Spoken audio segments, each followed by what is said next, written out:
He's talented, but he doesn't know his lines. My eyes still burn with tears when I think about that statement. That's what a professor said about me when I was in college studying theater at the University of Michigan. They said that was the reason why I was standing in the wings while all my classmates were having fun on stage. It sucked. Here's how one line nearly ended theater for me. Listen up.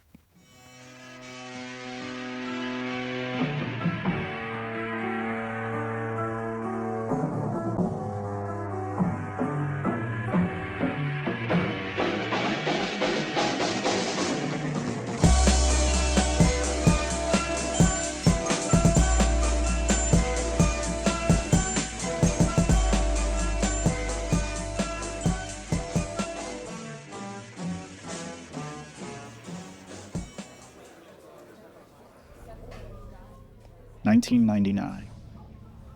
A former mess hall in a derelict military base. I was a new recruit. Not in the military, mind you, but a theater company. The Mosaic Youth Theater of Detroit, to be precise. We rehearsed on an old fort donated to us by the city. This rundown building was a dream come true. I had seen Mosaic perform in my middle school. Shout out to Bates Academy. Now here I was rehearsing with the people that I wanted to be like. The director gave me a shot. One line. I had one line. My time came to show the others. My cue. My body stood up. My mind sat back down. One line. Couldn't remember it. The pressure of the opportunity was too much. Water can burn, you know. I got the tears to prove it. One line. I couldn't remember it. I went home that night devastated. I told my mom I was quitting. Thank heaven she reminded me of how bad I wanted this opportunity, how I prayed for it. I collected myself, and with brute force, I went from being the fourth understudy to a lead role a few months later. But it was painfully difficult. Go Blues.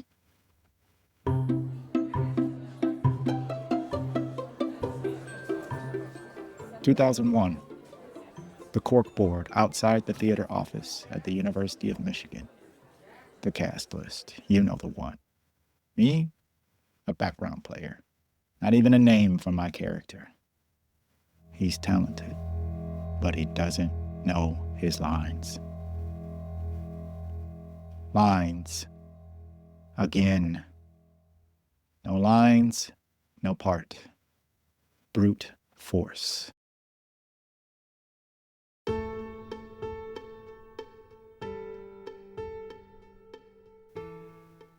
I found an empty classroom at night. I pushed all the desks to the side and made myself a mock audition room. Every night leading up to the next audition, I drilled my monologues in the middle of that classroom from 9 p.m. to midnight. Brute force, hunger, pain.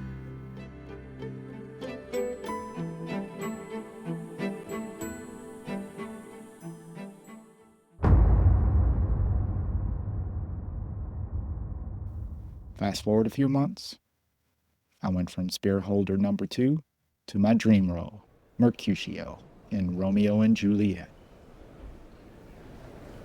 But it was painfully difficult.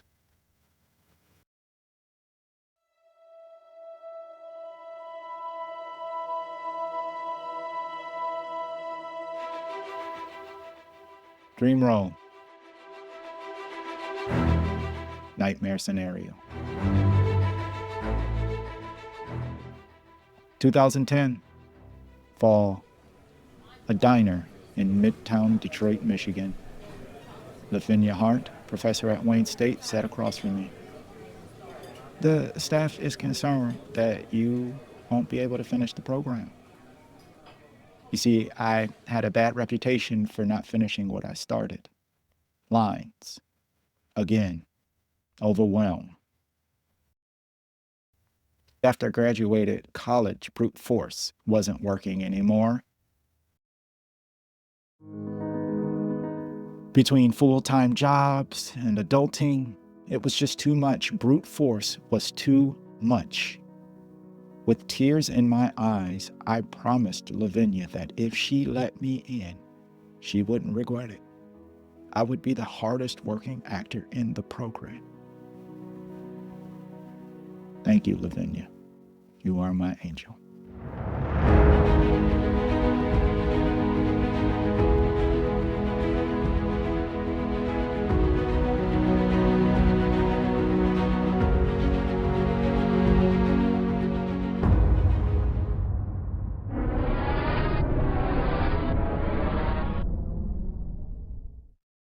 My first audition, lead role, Richard III, right out the gate. Oh, wow.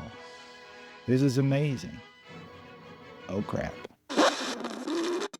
That's a lot of lines. Lines. Again. Richard III is one of the biggest roles in the English-speaking theater. It's behind Hamlet and Iago as far as Shakespeare is concerned.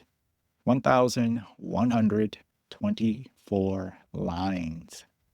Lines, lines, lines. That's a lot of lines to memorize. Oh, crap. To make matters more challenging, I still had to keep up with my grades. This was graduate school after all, and support my new wife and children, plus a new baby on the way. Oh, crap. Nerd mode activate. Fun fact, I got into the University of Michigan on an academic scholarship. For a while, I was actually a dual major in theater and engineering. When I got the part of Richard III in graduate school, I decided I would approach this role like an engineer. I went to the library. I studied neuroscience. I studied skill development. I studied how elite athletes prepared. No more brute force. Time for a system.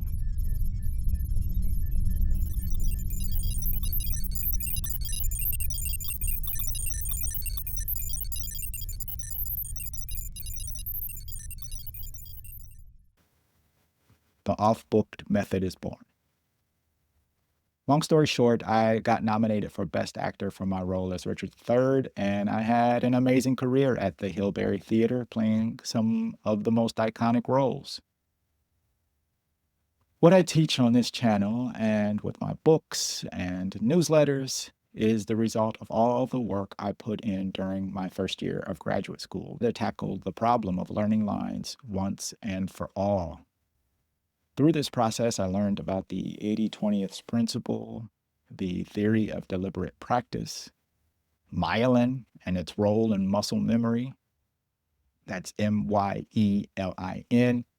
It's a neuroscience term. Look it up. For me, this channel is about synthesizing 30 years of pain and struggle wrapped in a neat little package just for you. It's my superhero origin story. If you want to know more about this process, you can check out my newsletter, offbooked.online. And of course, you can stay tuned here at the Verb Gym, where I really dig into the craft of acting. Business advice. I'm not going to show you how to get an agent, but if you want to get good at acting, I'm your guy. So don't just hope for opportunities to just land in your lap without building the skills and preparation necessary to be an excellent actor. Don't just stand there. Do something about it. I'm Eddie. Deuces.